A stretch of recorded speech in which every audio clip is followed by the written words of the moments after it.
Gênesis 37, versículo de número 5. Vocês encontraram? Está assim a palavra de Deus. Teve José um sonho que contou aos seus irmãos, por isso odiaram ainda mais. E disse-lhes: ouve, peço-vos, este sonho que tenho sonhado. Eis que estávamos atando molhos ou feixes no meio do campo, e eis que o meu molho se levantava, e também ficava em pé. E eis que os vossos feixes rodeavam e se inclinavam perante o meu. Versículo 8. Então lhe disseram seus irmãos: você vai reinar sobre nós? Você terás domínio sobre nós? Por isso ainda mais o odiavam, por seus sonhos e por suas palavras. Somente até aqui é o suficiente?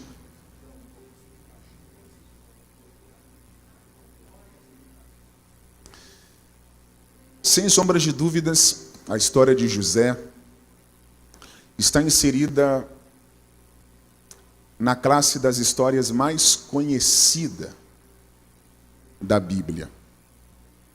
Se nós fôssemos aqui fazer um top 5, quais são as 5 principais histórias da Bíblia, com certeza a história de José estaria entre as primeiras. Pelo fato dela ser uma história muito motivadora, ela acaba tendo um nível de abrangência, um nível de alcance, proporcionalmente mais vasto do que muitas histórias da Bíblia.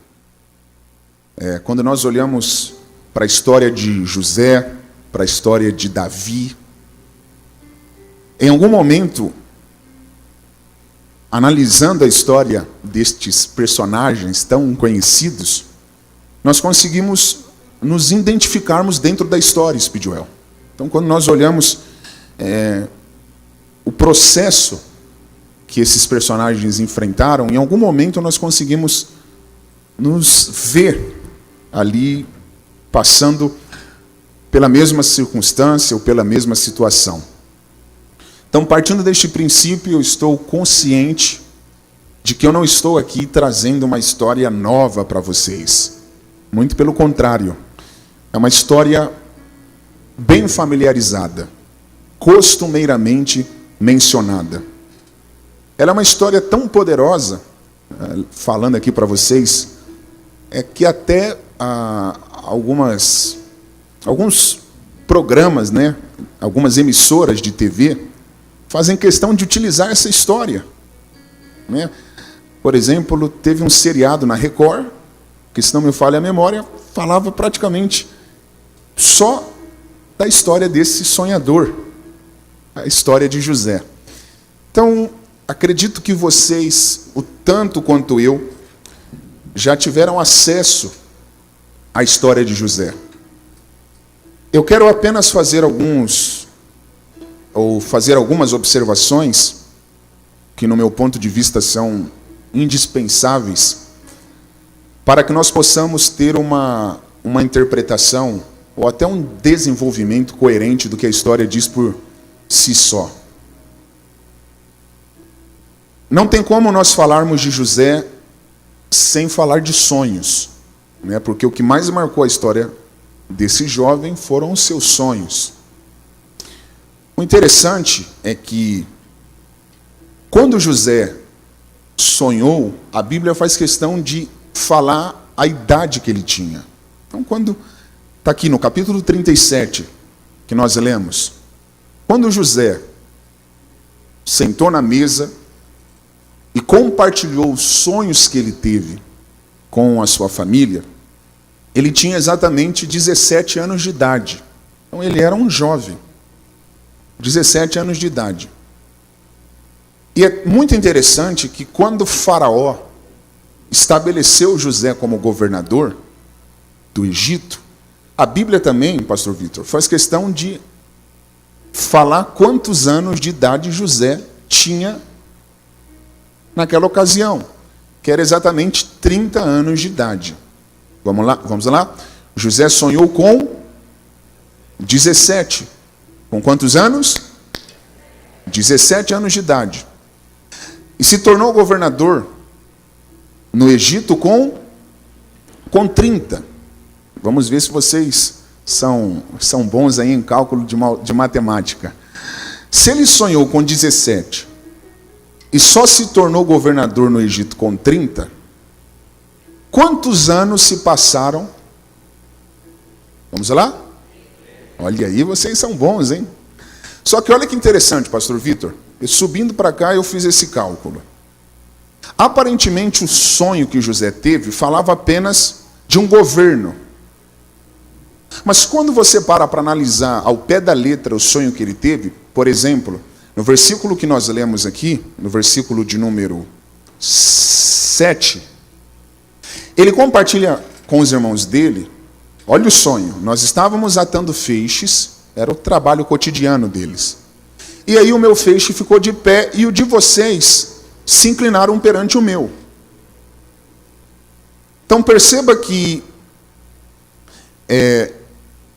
esse sonho fala de um governo sobre a vida de José. Porém não fala apenas deste governo, mas mostra também os feixes dos seus irmãos se inclinando diante do feixe dele. Então, se nós fôssemos fazer um cálculo aqui, né, não teria como ser exato no cálculo, mas para pensar. Se esse sonho só se realizou quando os irmãos se inclinaram diante de José, o sonho não se tornou real apenas quando José se tornou governador do Egito. Mas quando o tempo das vacas magras veio sobre a terra e fez com que os familiares de José recorressem ao Egito e se inclinassem perante ele. Então, se você parar, o som estava perfeito, só cuidado para não dar microfonia, tá? Então, se você parar para analisar o tempo exato entre o sonho e a concretização, você vai perceber que se passaram mais de 13 anos. Mais de 13 anos se passaram para que esses sonhos que José teve se tornassem reais, materializados, né, realizados. Então hoje eu quero falar desse processo, do sonho até a realização. Esse processo aí de mais de 13 anos. E vou fazer aqui algumas observações com vocês que não tem no Google, hein, gente? E se você não pegar, eu vou pular aí. Joel, você tá apaixonado, não tá não? Você está tocando tão romântico que eu estou querendo chorar, hein? Vamos começar agora, hein? Me ajuda. Gente, se você está com a Bíblia aberta, eu gostaria que você observasse comigo o versículo de número 4.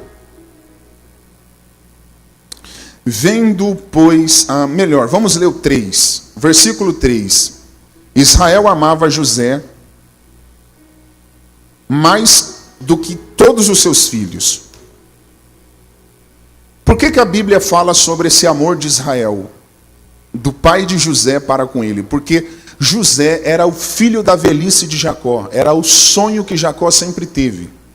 A mulher que Jacó mais amava era Raquel, só que quando ele casou com ela, ela tinha dificuldade para engravidar. E depois de muitas tentativas frustradas, Deus deu essa dádiva, que a madre de Raquel fosse aberta, só que quando a madre de Raquel abriu, José já estava nos dias da sua velhice. Então, quando ele conseguiu ter um filho com a esposa que ele amava, ele quis expressar a alegria de ter um filho com quem ele realmente amava. Por isso, ele mandou confeccionar uma túnica. Na tradução aqui do iPad que eu estou usando, a túnica está de várias cores. Eu quero que você dê uma olhadinha aí no versículo 3. Dá uma olhada, eu quero ver se alguém aqui tem uma Bíblia que a túnica aparece de mangas longas ou mangas compridas. Dá uma olhadinha aí na sua Bíblia. Versículo 3, Gênesis 37, 3. Israel amava José mais do que a todos os seus filhos, porque era o filho da sua velhice, e fez-lhe uma túnica de várias cores. Dá uma olhadinha aí se na tua Bíblia túnica está de várias cores ou de mangas compridas ou mangas longas? Se alguém tem uma Bíblia que a túnica está de mangas longas, levanta a mão só para eu poder te ver. Olha ali que legal. Espera aí, Speedwell. Está ali uma pessoa, a única que está com a Bíblia, que a túnica está de... Olha que tem mais uma. Olha que interessante. Olha lá, ó, tem outras pessoas ali. Olha que interessante, gente. A maioria das traduções, a túnica aparece colorida, ou de várias cores. Mas eu vi aqui 3 pessoas que estão com uma tradução que diz que a túnica era de mangas longas ou de mangas compridas. Então vocês que estão com a tradução que a túnica aparece de mangas longas ou de mangas compridas, a tradução da sua Bíblia está mais próxima dos textos originais. Porque quando você pega a Torá, que está em hebraico, você vai ver que essa túnica que José ganhou não era apenas colorida. Ela, na tradução judaica, é chamada de túnica talar. Túnica talar. O que diferencia uma túnica talar, pastor Vitor, para as túnicas convencionais? Uma única coisa. É que as túnicas convencionais, elas iam até o cotovelo.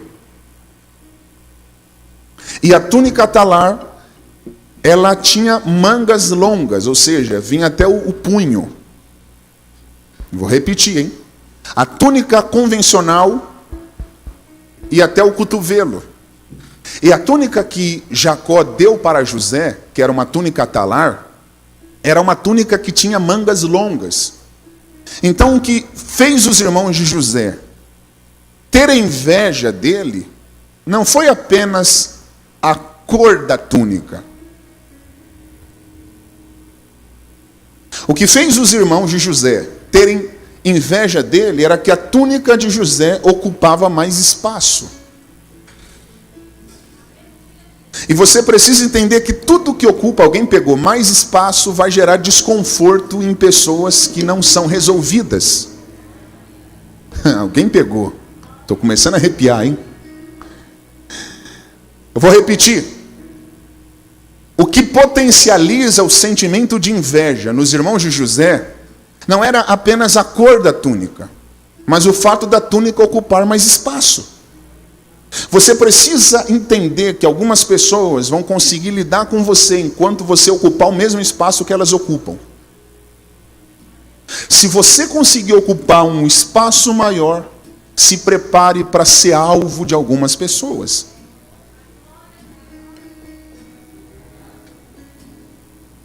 Porque tem gente que vai conseguir se relacionar com você de maneira saudável enquanto você estiver no mesmo nível que elas estão. Se você conseguir um nível um pouquinho superior, algumas pessoas vão ter dificuldade para lidar com o seu crescimento. Então, eu quero começar essa pregação te dando um conselho. Se você não está preparado para lidar com críticas, você não está preparado para crescer. Porque objeção, inveja, críticas, oposições fazem parte da vida daqueles que estão dispostos a crescerem, a terem uma vida diferente, a ocuparem um espaço maior. Então, quando você olha para essa verdade, você percebe que o que está potencializando esse sentimento de inveja nos irmãos de José era o espaço que a túnica que ele ganhou do pai dele ocupava.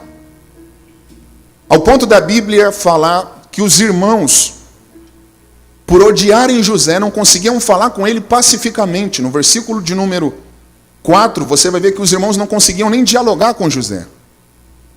Gente, olha que coisa louca. Se você não pegar, eu pulo aí, hein? No versículo de número 3, o pai deu a túnica. No 4, olha o que a Bíblia diz: vendo, pois, os seus irmãos, que o pai amava mais a José do que a todos eles, o odiaram e não podiam falar com ele pacificamente. Ou seja, os irmãos de José não conseguiam nem dialogar com ele. Agora olha o versículo de número 5. Teve José um sonho. Olha, isso aqui é muito tremendo, gente. O ambiente desfavorável não foi capaz de impedir de José sonhar o que Deus queria que ele sonhasse. Já pegaram, hein? Só aqui daria para fazer uma pregação, hein? Gente, eu estou falando que não tinha diálogo na casa. Os irmãos não conseguiam conversar com José. Mas mesmo assim, José teve um sonho. O que eu estou aprendendo? Eu não posso permitir que o ambiente desconfortável me impeça de sonhar aquilo que Deus quer que eu sonhe. Fala para quem está do seu lado, não dependa de circunstâncias positivas para sonhar o que Deus quer que você sonhe.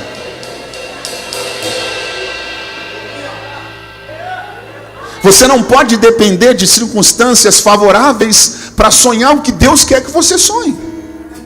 Se você não pegar, eu pulo agora. Deus me trouxe hoje aqui em Anápolis para falar com alguém. Você pode estar na pior fase da sua vida, mas eu estou disposto a te entregar o maior sonho da sua história. Lá atrás eu estou vendo um casal que está com a mão levantada pregando. Eu vou repetir. Você pode estar enfrentando a pior fase da sua vida, mas Deus não depende de circunstância favorável para te entregar grandes sonhos. Deus pode te entregar o maior sonho da sua vida nessa fase que você está.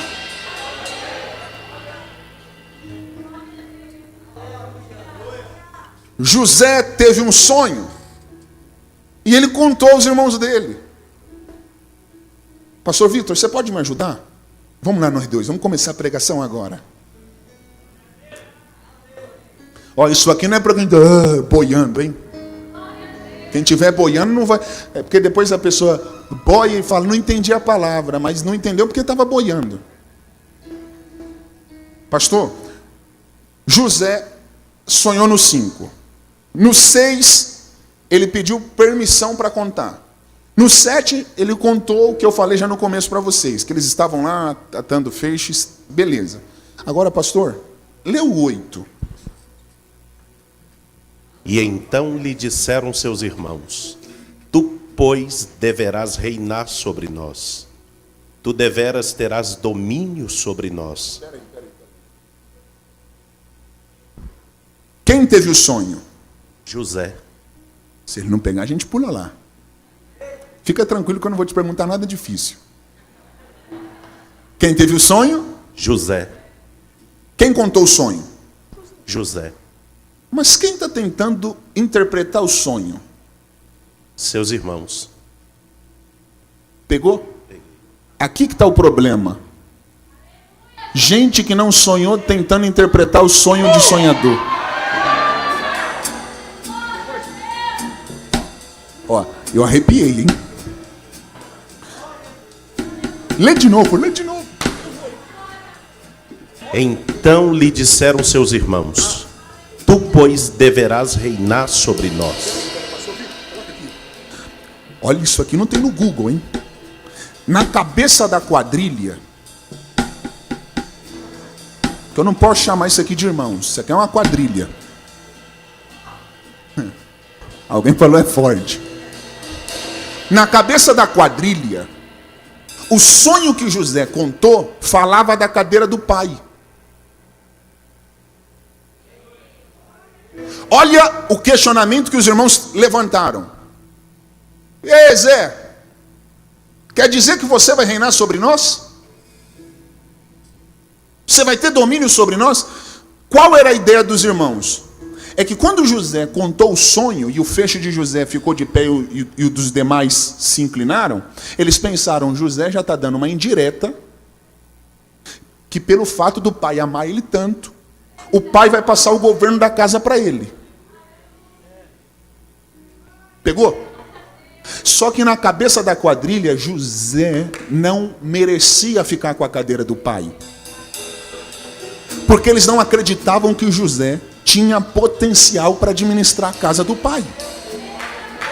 Eu vou provar que eles não valorizavam José. Lembra por quantas moedas eles venderam José? 20 moedas de prata. Se ele não pegar, a gente pula lá. Pastor, sabe por que os irmãos fizeram de tudo para tirar José de perto do pai? Não. Porque o medo dos irmãos era que o José ficasse com a cadeira do pai.